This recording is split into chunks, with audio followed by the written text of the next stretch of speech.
उद्यान विभागर विभिन्न अनियमिततार तदंत निर्देश देले अतिरिक्त जिलापाल।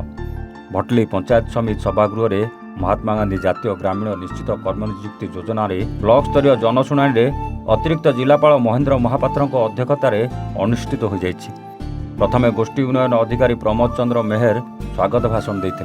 पंचायत समिति अध्यक्ष नित्यानंद प्रधान, जिला सामाजिक समीक्षक आनंद प्रधान, विधायक प्रतिनिधि प्रताप प्रधान, अतिरिक्त गोष्ठी उन्नयन अधिकारी ज्योत्स्नाराणी गौतिया एवं ग्राम पंचायत उन्नयन अधिकारी महिमा साहू जोग देते।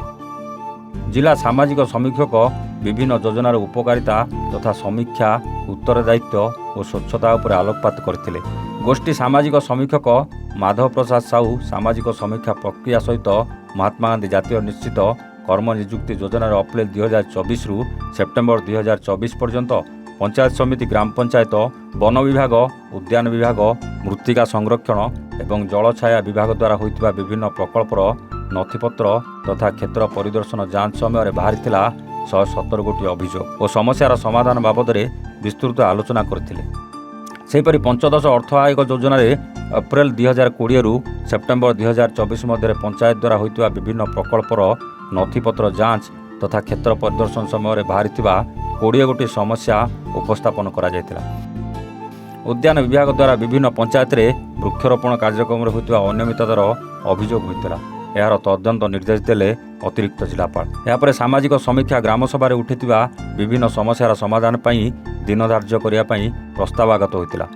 एही समय भटली ब्लॉकर 1246 गोटी प्रकल्पर 1,26,934 श्रम दिवस सृष्टि होइतिला, जोंथरे 3,429 परिवार उपकृत होइतिले। 2024-25 आर्थिक वर्ष में विभिन्न प्रकल्प 1,12,99,000 टंका व्यय होइतिबा बेले 24 परिवार 100 दिनर काम संपूर्ण करथिले।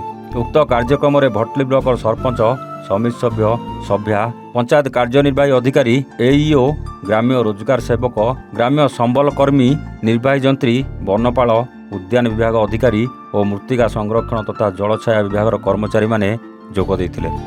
अतिरिक्त गोष्ठी उन्नयन अधिकारी ज्योत्स्नाराणी गौतिया धन्यवाद अर्पण करथिले। ब्लॉक कंप्यूटर कार्यक्रम मुख्य गिरिधारी भोई, अतिरिक्त प्रकल्प अधिकारी सरोज पात्र एवं अंशु साहू सहयोग करथिले।